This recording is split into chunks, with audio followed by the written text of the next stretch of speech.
Okay, amazing. Thank you so much. It is a very great pleasure to be here, and we're really honored that you are joining us to watch this video, maybe just listening or to watch us. Thank you so much on this one of the very special days of the 16 Days of Activism.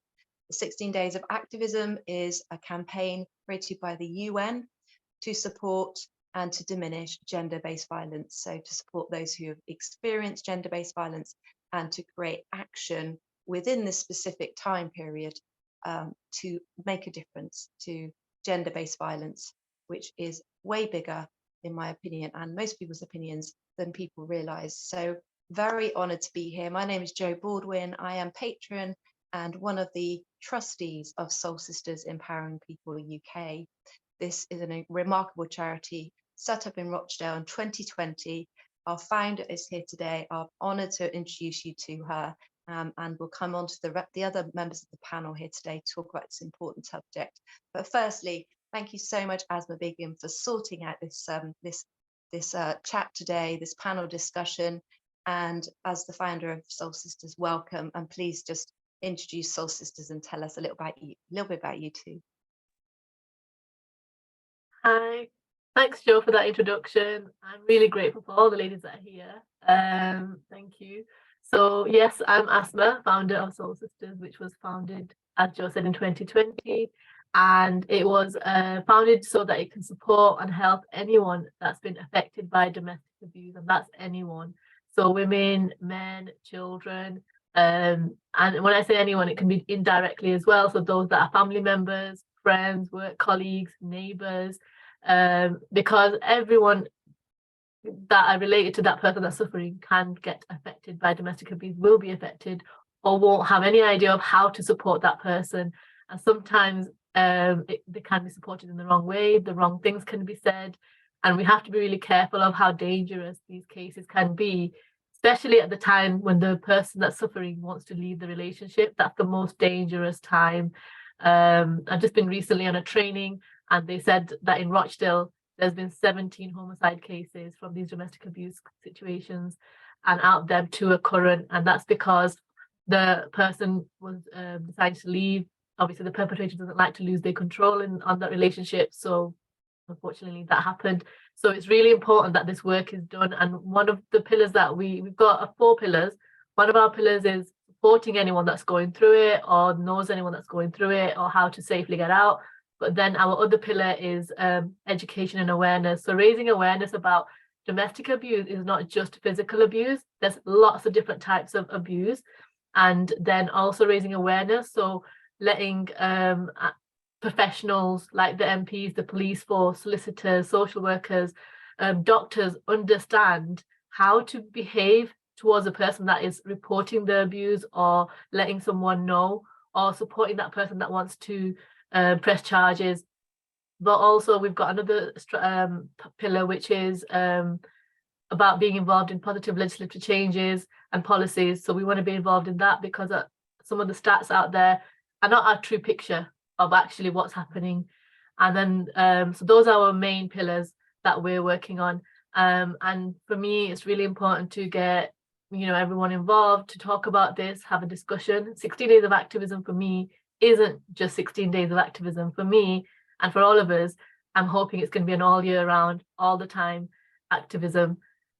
So that's me. I have a little boy, and I'm a single mom, and I absolutely love being his mom. So that makes me really happy. And one of the reasons this all came from was being a mom to him, because I decided that we need to speak up for those that are suffering who have children, because a lot of us end up staying in those relationships because we think we have to for the sake of the children. And to me, that shouldn't be a reason. Children can see everything, can feel everything, and I wanted my son to have the best life. So yeah, that's me. Thank you, Jo. Oh, fantastic. Thank you, Asma. That's a really great startup for our discussion. We're going to be chatting for about half an hour. And as you've already mentioned, obviously there's a personal reason. There have been I think, from charities being created for you setting up this charity. And actually, I think pretty much everyone that I know within Soul Sisters has a personal reason and experience of being involved in this charity. And I think that's what makes the difference in a way, that there is that relatability, and which I think creates more resonance and also more authenticity and power, actually, of why, what needs to be changed and why. And so let's come on, without sort of more kind of discussion, but let's come on straight away to the two key points that we want to answer today. Two key questions that kindly this amazing panel from around the UK have offered their time to do. The two questions that we've put to the panel today are: what one action can be done now to diminish gender-based violence? So what one action, what one definite, decisive thing can be done on a bigger picture to make a difference? And also, and as perhaps more importantly, what one piece of advice can you offer to someone who is either experiencing gender-based violence right now, or alternatively believes someone else is experiencing and suffering from gender-based violence? So those are the two key questions. I'd like to come on to the last question sort of second. I'm going to start with Imelda, because I know Imelda has a poorly child and she may not be with us too long. Imelda, can you just please introduce yourself and also answer what you believe is the one action that can be done today, perhaps, or tomorrow, but the one that can be done imminently to make a difference to the horrible and the incredible prolificness of gender-based violence. Hi everyone. So I'm Imelda. I live in Wigan. So for me, I think in terms of one action, I think this is probably going to sound really simple and possibly not very life-changing, but I think talking to people, just like making it conversation every day to whoever you're talking about, being able to have those conversations and being able to challenge opinions and things that people say, because it's so ingrained, isn't it, in terms of how we live our lives. And so many people, I know in my personal life and professional life, people who have experienced domestic abuse of all different forms. And I think that is the key thing. Sometimes it's just the norm that people don't even realize that they are in an abusive relationship. They're not happy and things aren't good, but they don't realize it would be classed as an abusive relationship. So I think just having the conversations, talking to people, challenging things, making that an everyday, removing it from being a taboo subject, bringing it into our everyday kind of conversation, I think. Yeah, brilliant. Absolutely brilliant. Yeah, and the more acceptability there is around the conversation, do you feel there's an element of sort of reticence and people withhold because they're concerned about the reaction? Yeah, I do, definitely. I think especially if you are maybe in a relationship where there are children involved as well. And then it's like, well, actually, maybe, because the power of the perpetrator, maybe it's me, maybe I am doing things wrong, that, and then that kind of lack of belief in yourself that actually, and that inability to trust your own instincts because you've been so overpowered and everything else, to be able to actually say, no, do you know what, this isn't right.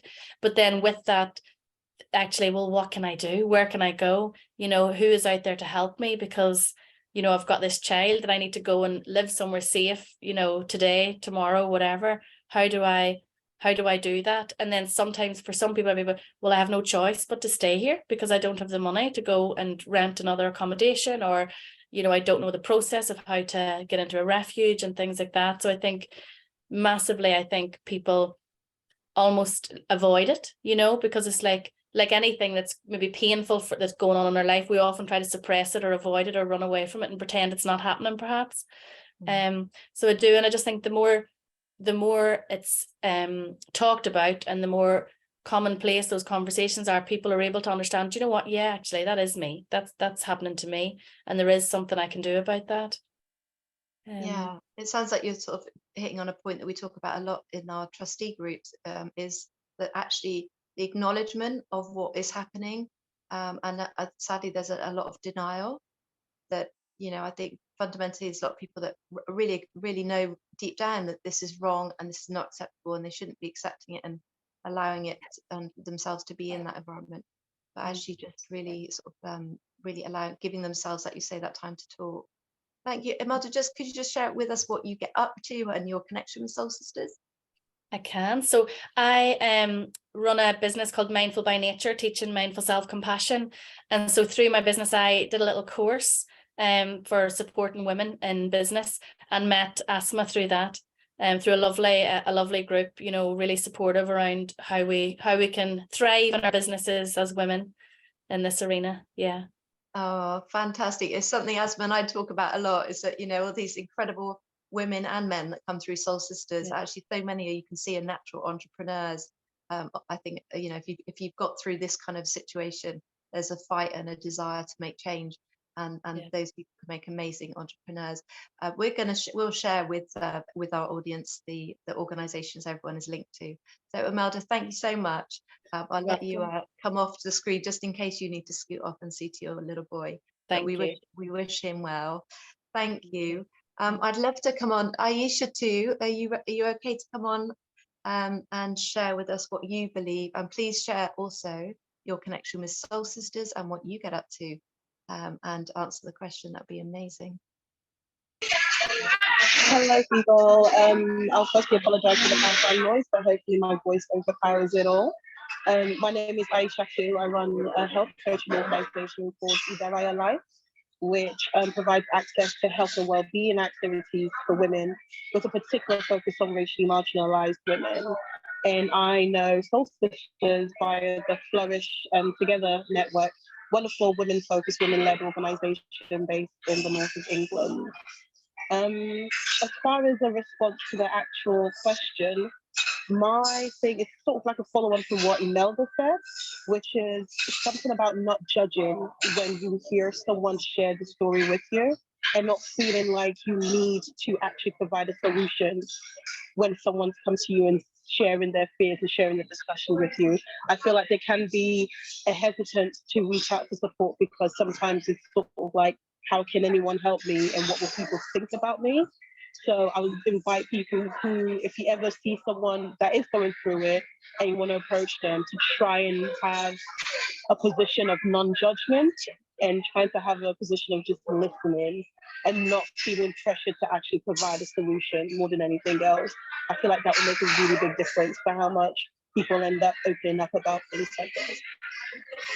Well, that's really powerful, Ayisatu, and just by allowing the conversation, there's a lot of processing that can happen, can't there, when we start talking about something and acknowledging what we're experiencing and feeling.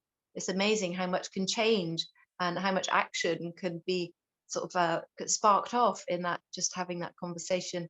And judgment is such a key thing, isn't it? Is that from a personal experience, Ayisatu, or is that from just what you've observed?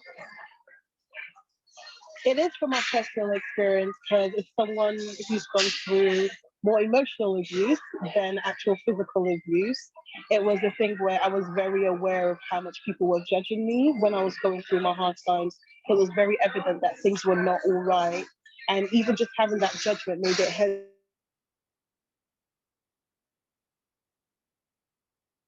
Oh, I think we've just lost you a little bit, unfortunately. Hopefully you'll come back in a second, but we definitely got the gist of what your answer, Ayisatu. So thank you so much. If you can hear us, hopefully you can. But made me hesitate to leave, where I went and so off and actually feel myself. So I was. Oh, we've I think there's a bit of a connection blip, but that's okay. We've definitely got that. I think it's so important, the judgment, and I, you know, my own personal experience, the judgment that I received was incredible and really shocking, and from the people I least expected it, actually. That was the most shocking part. The people I didn't think would judge me did, and the people I did thought yeah, ran the other way. My brain's going 100 miles an hour. But anyway, it's so important, isn't it? And sadly, I think when we're talking about these extremes of humanity, there's an element of people coming at from their own experience. And some people I feel, and Kirsty, I'd love to come on to you next.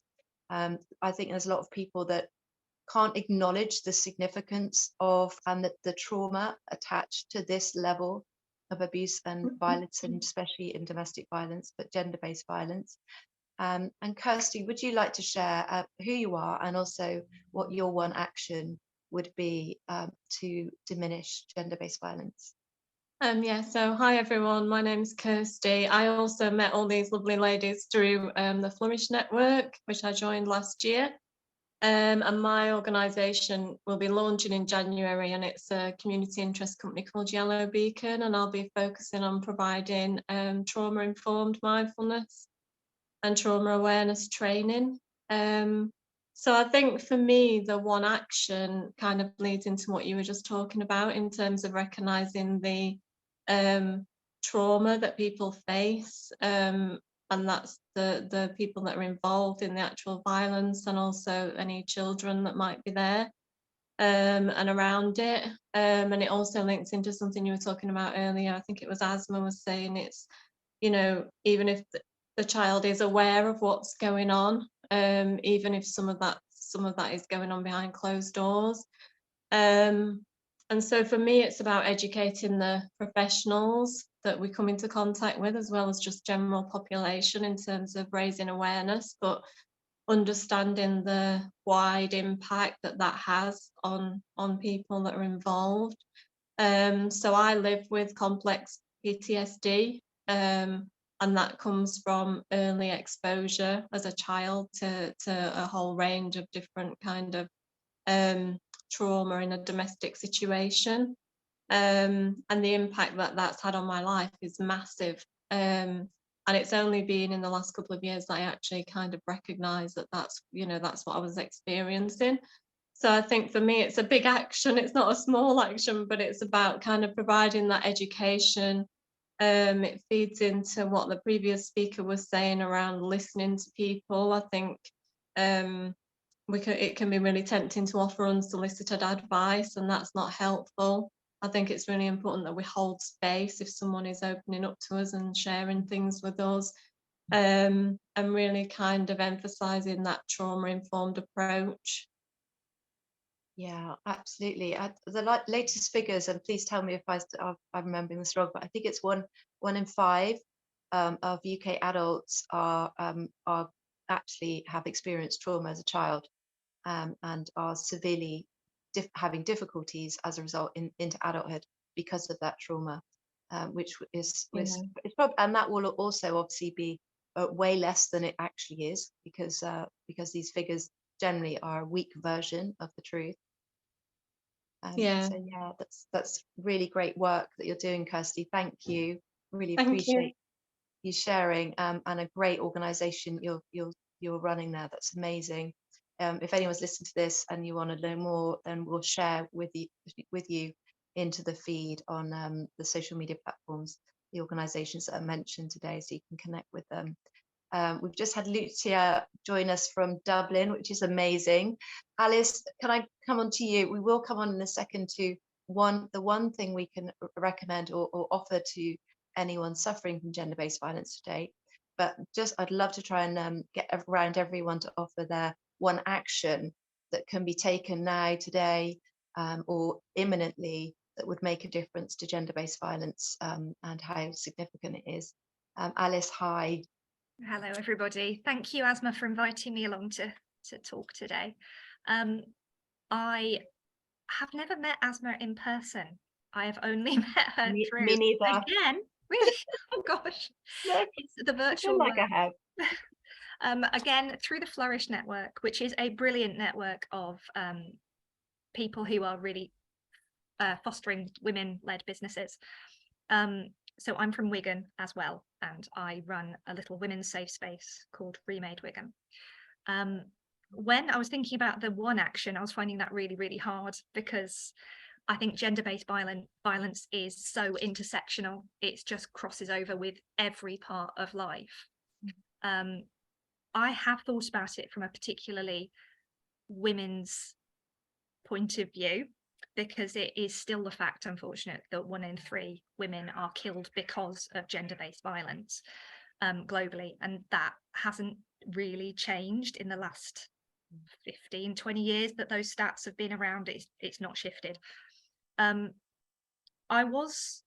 sort of started thinking last night about lack of leadership and representation, because those people with that power to change the systems that we exist in, and the systems that kind of perpetuate domestic violence and gender-based violence, and women's inability, or the difficulties with reporting stuff like sexual violence, the difficulties in getting cases through court, the difficulties that people experiencing domestic abuse suffer through being brought back to court by perpetrators, by having to go to family court, to civil court, to criminal court, move houses, you know, all of that stuff that comes about because of systems that are in place that make it very difficult for women to feel empowered and that they have agency over their lives. So I was looking at leadership, but then I was also sort of starting to look back at what prevents women from becoming leaders and assuming those management positions where they are in charge of decision making. And then it's about our ability to assume economic power. And some of that, I think, comes down to difficulties around education and childcare provision. I was dropping my children off at school today, and I was surrounded by 90% women. And those 90% women I know are also the people that pick their kids up in the afternoon. I also know that they're picking their kids up when they're poorly. And it means it's very, very difficult to grab onto that same economic power as our male counterparts, because often we're assuming those caring responsibilities, whether that's for children or for older relatives or for other people in our households. So while it's not exactly a very clear and distinct action, I think if I had a magic wand and if I could go, there's going to be enough childcare for everybody, and it's going to be free and really easy to access, and that is going to allow you to do what you need to do to further your progress in life and in your career, I think ultimately because of that we would see a far better world where there is less gender-based violence. I love it, Alison. You and I are on the same wavelength with the thought processing, because ultimately I think it comes to governance too. How about the action is free childcare for you know, on a level with parameters naturally, but free childcare for a certain time when the children are of a certain age where they can only be at school for a certain amount of hours, really, unless you're handing over your, you know, a significant amount of time of their very early years upbringing to someone else, which most mums do not want to do. So I would suggest that is an action that could happen, that there is free childcare and or highly subsidized childcare, which also parried with the acceptability and actually the absolute definite proactive approach by employers to offer flexible working hours, which 100%. I would vote for that. Silver lining of lockdown, there's no excuses. All these excuses have been on the table before now. There's no more excuses. It can be done, and it should be done, and it has to be done. So I'm absolutely with you, Alice. It's fantastic points. Really great conversation. Thank you so much. Really great to have you. Lucia, can you hear us okay? If you can, come on camera, and we'd love to hear your one action that you believe would help diminish gender-based violence. And obviously, please tell us who you are. Obviously, I know you, but nobody else does. Well, certainly not the viewers, I don't think will, and share with you who you are and what you get up to in relation to Soul Sisters.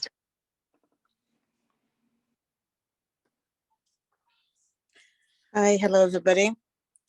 My name is Lucia. Thank you so much, Joe. As Joe said, yes, I'm based in Dublin. That's where I live. I've met Asma through, you know, it was through a course, you know, or a workshop.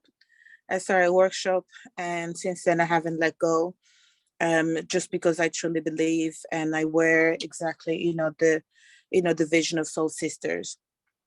At the moment, what I do is that I have I have what is it called? An Instagram which is called My Diddy Talk, which I've started, and with talks in terms of advocating and educating things, in terms of domestic abuse, especially, but all other things as well, as being such a sensitive issue. I kind of decided to mix and match so it wouldn't be too heavy on it, and because people are not really willing to listen.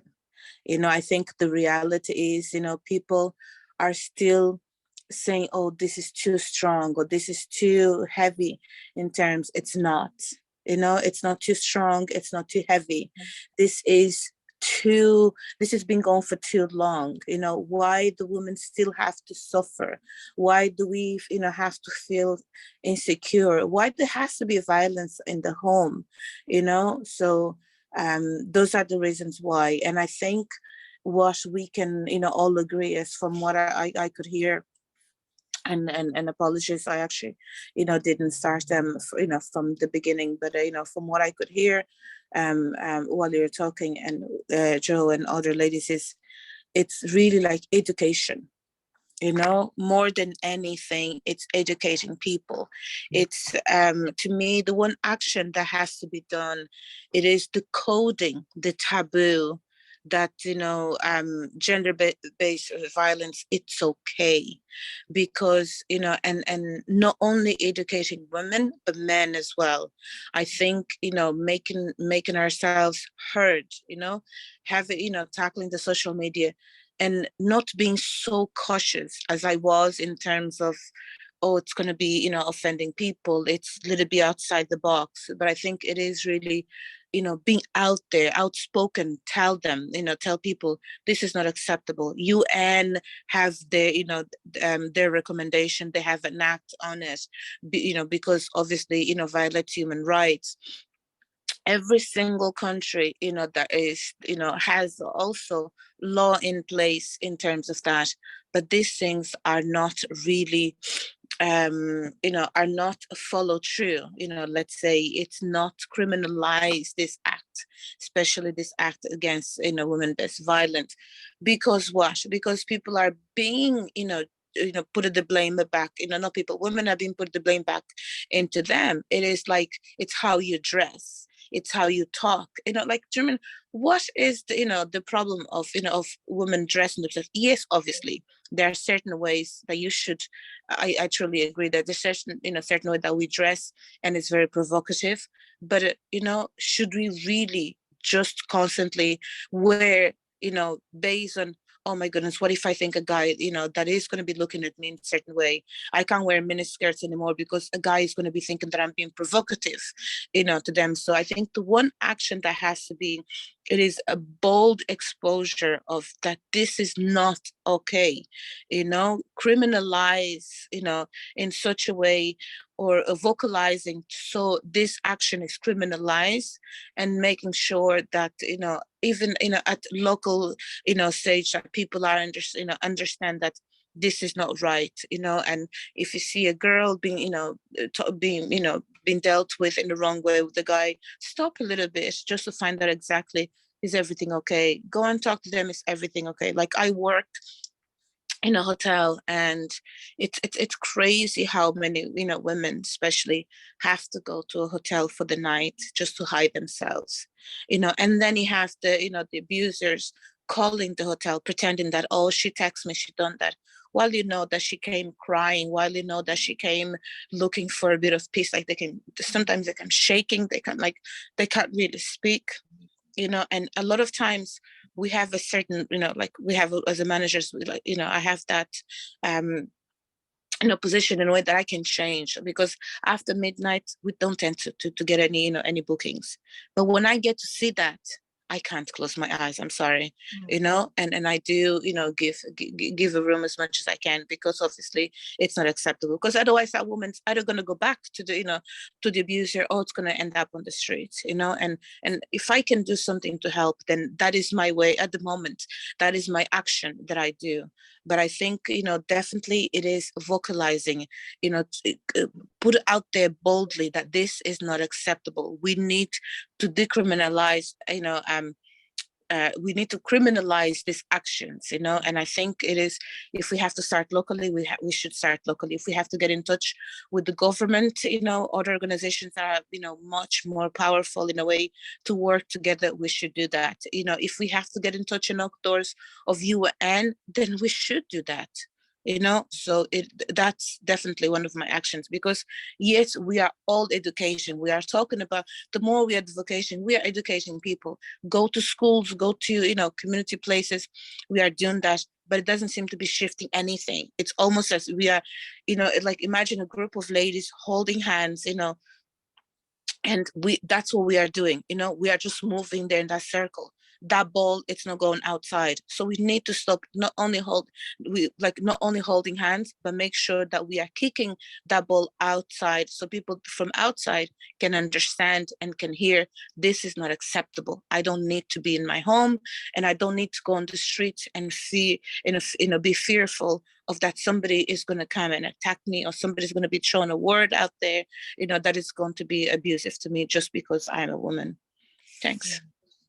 Brilliant. Oh, thank you so much. Yeah, absolutely. You used a really great word there, boldly sharing. And I think that's so important. And it's not to be kind of embarrassed, not to be kind of diminishing what you're saying. In fact, only an hour and a half ago, I was having a conversation with someone about abuse. And I said, it needs to be stated as abuse. They were skirting around calling it abuse. We need to boldly say it's abusive. We need to boldly say it's violent. And we need to boldly say that that is not acceptable. It's never acceptable, ever, ever, ever acceptable. Thank you so, so much. I just want to mention at this point, because you could probably see in the background, but Asma and I are part of this incredible message, this incredible book. There are 20 voices in here, men too, and Asma, you can see her picture on there as well. This book is called Women Leading in Our New World. As you can see, it's supporting the Soul Sisters charity, raising awareness for Soul Sisters, empowering people, but as importantly, raising awareness that there are women's voices that, like these women here, men were invited today, just FYI, anyone thinking, well, where are the men? This Soul Sisters is without doubt an incredibly inclusive collective of people, and we are very much supporting men as much as women who suffer and experience domestic violence. But in here are incredible, remarkable, inspiring stories with an incredible forward from Asma, sharing what why she is passionate about Soul Sisters.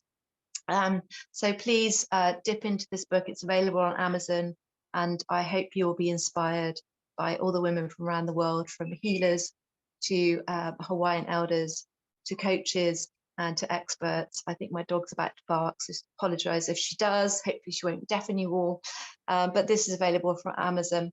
Fantastic. Thank you so much. I'm absolutely inspired and really motivated by what the messages I've heard. To finish off, because we're aiming to keep this a nice, short and powerful message today. Could I come around and for you to quickly just give your one little voice of offering to anyone experiencing gender-based violence right now who's watching this, and also or to anyone who feels that someone they know, someone they love, or someone who perhaps lives next door experience gender-based violence. What one bit of advice could you give to them today? Let's start with Alice. Can you bring us your one piece of advice? Hopefully you can come back on screen. If not, let's come on to Kirsty first. And Alice, if you do come back to us, then we'd love to hear your one bit of advice. But Kirsty, what would be your one bit of advice? I think my one bit of advice would be, if someone is in that situation, to really gain some knowledge and educate themselves around how to make a safe exit plan and what that looks like, and then and kind of different areas of support. I think that would be my one kind of area of advice. I think if it's for someone who's maybe living next door to someone, or is suspicious or suspects something, I think that would be about kind of not being scared to kind of talk to the person about it in a moment that feels appropriate, and to just reach out, even if it's just saying, if you need anything, then I'll be there, you can come and talk to me. I think that would be my advice. Amazing. Thank you, Kirsty. Ayisatu. Hello. My one piece of advice would be that you don't need a whole bunch of reasons. You only need one reason to leave, and that's that you want to leave. And that would be to anyone who's living with with the perpetrator right now, because that was my personal challenge, thinking that I needed to make a whole argument to get out of the situation. But remember, you only need one reason, and it's that you don't want to be there, regardless of how severe what's going on is. And to anyone who may suspect that they've got someone around them who's suffering, the advice is the same. They don't need to justify, they don't need to explain, they don't need to make any sort of argument as to why they don't want to be in the situation. The only excuse they need is that they don't want to be there, or that they're being harmed. So please listen to what they're saying. If they are going to resolve anything, they can do that after they've left if they want to. But it's just to remember that you don't need to make a lot of arguments about it. You're your own priority. Such a powerful point, Ayisatu. Thank you so much. It really is so true. We almost need to try and create a case for ourselves, a whole court case of evidence to walk out the door, and it's not at all needed. One reason that you just don't want to be there. Amazing. Alice, you're back on screen. Would you like to offer your one bit of advice to anyone experiencing gender-based violence right now? Yeah, I think if you're supporting somebody, or you think somebody is going through it, treat them with absolute kindness and value. So we start to believe that we are a valuable person that's worth saving. And I think that can come through all sorts of things. We're good at being kind to each other generally, but giving that space to talk, the space to be heard, the space to be an individual and a person away from that relationship and that violence is incredibly important, because one of the things I think violence does to you is it drains you of your individuality and your self-belief and your self-value. So giving people the opportunity to feel that again, that it's you're worth saving, you're worth living the amazing life that you can. I think that's what I would encourage people to say to each other. So important, and I think that comes back to your first point, actually, that we need people making the decisions that make the difference to understand to that level, and at the moment was 2/3 being men who won't understand what it's like to be a woman experiencing gender-based violence. Representation is really key. Imelda, you haven't given us your one. No, I'm just my brain is juggling a million things at the moment in my little head, so just thank you. And very similar to everyone else, I think, but ultimately trust in your gut. You know, if anyone is listening and thinking, oh, do you know what, maybe things aren't right, trust in your gut and speaking to somebody that you trust, whether that's a friend, whether it's reaching out to soul sisters or going on Google and finding something supportive in your area. But I think absolutely trust in your gut, knowing something's not right here. Like Ayisatu said, you know, not having to have a whole list of reasons. It's just my gut's telling me this isn't right. And speaking to somebody that you trust. And the same for a neighbour or someone else who maybe suspects it. You know what, if your gut instinct is saying there's something not right over there, you know, I kind of get a sense of something not going on, just being able to have that conversation and ask the question in a safe and appropriate time. Because the worst thing that's going to happen is, you know, they say no and might be thinking, what on earth are you thinking about? But you know, that's the worst case scenario. You know, the best case scenario is actually they thank goodness somebody's noticed and are actually listening to me or kind of validating my situation. So I think ultimately trust in your gut, speak to somebody, just speak to somebody that you can trust. And if that first person doesn't listen and does judge you, well, do speak to someone else. Still stick with your gut and speak to someone else. Yeah. Brilliant. Thank you so much, Imelda. We're really kind of tight for time now, so I'd like to just quickly offer mine, and then we'll come to Asma to finish off, because we'd love to finish off with you, Asma, before we finish off completely. Mine would definitely be to take a moment to acknowledge how you're feeling.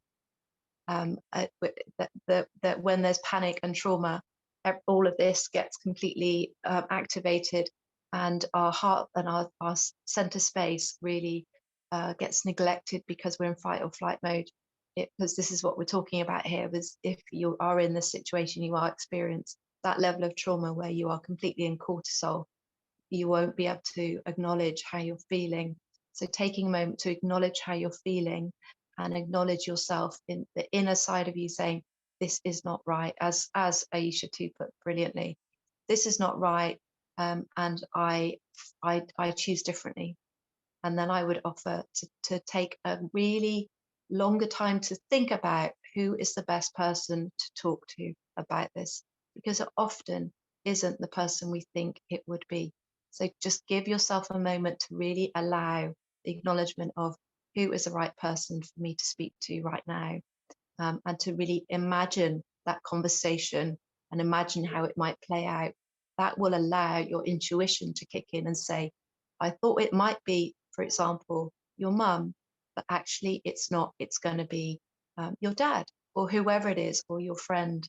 But that first conversation, when you first disclose what's happened, is really crucial, I believe, to really, like we've all said, not receiving judgment, hopefully, as someone who's compassionate, someone who has a listening capacity. And so really allow yourself a moment to think, right, I'm going to share this. This is action, but who is that right person? Asma, founder of Soul Sisters, now author, who will be writing her whole story one day, because it is quite remarkable, not only what she's been through her life and what she's achieving with Soul Sisters. Thank you so much for staying up today, the 16 days of activism. Paul, I've been honoured to host this with you, but please offer your last words of advice for anyone experienced gender-based violence to finish off with. Quickly, did we get Lucia? Oh, I can't quite hear you, Asma, sorry. Can you hear me? Yeah, that's better. Did we ask Lucia about what her... We didn't, sorry, my apologies. Lucia, can you come back on quickly to give us your one bit of advice for anyone who's in that experiencing it or witnessing it? Yes, I think like everybody said, is trying to be sensible enough, and if obviously we suspect anything next door, I think the most sensible thing that we can do, it is making them realize they're going through without to be invasive, without to be in your face, so cup of tea, and even if you have to go through and say, listen, I'm going through this, and or I've been going through this, and literally you are going there telling them that what is gender-based violence. Because if we look very carefully, and that's one thing that, although we separated, gender-based violence are exactly the same violence that are happening in domestic violence. So if we go, let's say, for example, saying that I've been through violence, this is what's been happening, I've been going through, as if you're just open up yourself and a cup of tea with that person, and you are actually telling her this is, for her to actually to see the points, and even just the actions, what is, you are educating them what is violence, and they that way would open their mind and will realize that, wow, what she's saying, I'm actually going through. They might not tell you straight away right then, but they will eventually come to you and ask you questions about it. And that is just a first step into trying to educate that person, for them to realize. Because if we don't realize that we are going through, we can never accept that we are going through the violence, and then we can never accept this, that I have the right not to be in this situation. If I could have put it that way, I know it's the wrong way around, but not the wrong way, the long way, sorry, because we have to accept it. We need to understand what it is that we're going through to be able to claim it, and then to deny it and to say that this is not acceptable, So I think that's exactly what it is. It is starting with a simple, coffee, education. Tell them, making people aware exactly what is the violence, and then from then, get, to different things. Thank you, Asma. Thank you so much. Thank you. And to finish off, Asma, if you could offer your piece of advice and round off this call, that'd be amazing. So thank you everyone for what you've said, and I agree with everyone. These can be simple things like talking to neighbours, and if you notice something, go with your gut feeling. For me, what I'd like to say, offer some sort of advice, is first of all to know that you deserve respect, and that you deserve more than what's happening. You deserve happiness, and to know also, sometimes it's difficult for that person to decide to leave because they think there's not going to be any help out there, but actually there is a lot of help out there. Refugees can help you, it's not a permanent thing. What they will do is safely put you into a safe accommodation, and they will give you that outreach work support. They will get you in touch with the benefit agencies. They'll try to get you financial support. There are lots of organizations that will be around in that area that they can support you with, that can help with certain goods in the home, clothes, or food. There is a lot of organizations that are connected.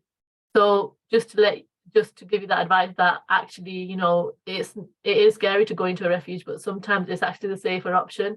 And there's lots of support. At that time, you might need that space away from everyone, and just with those kind of professional people that will listen to you, won't judge you, will be able to get you in contact with the right type of people. Because I know that when I went into a refuge, I was all over the place, and I wasn't, you know, trusting anyone mentally. I didn't trust anyone, that the doors was going to be locked. And they got me in touch with, you know, they were on the phone with me to the benefit agency. They took me to the doctor surgery. They got in touch with the housing for me. I had a worker that was working with me for a year long until I felt. They get you in touch with the solicitors. So just know that you won't be left alone, because a lot of the time what happens is, those people that are suffering, they think, if I leave, I'm not going to have any money, I'm not going to have a home, I'm not going to have anyone to talk to or the right support. But actually there is support out there, and if you get in touch with your local council's websites, there will be help, or, you know, Soul Sisters if you're local, and we can always find the right organisation services for you, whichever area you're in, and we'll help. Thank you very much, everyone. Today you've all inspired me. Oh, amazing. That's a lovely way to round off, Asma. Thank you. And like you say, there is so much neutral help out there that and it's sadly, this is so common that people don't feel they can go to their families. And I feel that's very, very common. It seems to be. So actually there is a lot of neutral help, is what I call it. And obviously Soul Sisters empowering people. Please look at our website, support us in any way you can, reach out if you'd like to step in and get involved, even if you don't live in Rochdale. Asma and I have never actually physically met. We're going to rectify that next February, but I feel like we have, because we've obviously been connected through Soul Sisters for the last 2, soon to be 3 years, and I'm so grateful to be part of this journey with Soul Sisters. And thank you everyone for joining us today for the 16 Days of Activism call. I hope you've enjoyed it for listening. Please give us any feedback, and I wish you all a well, safe and joyful day, and hopefully a peaceful festive season. Thanks everyone. Take care. Bye for now.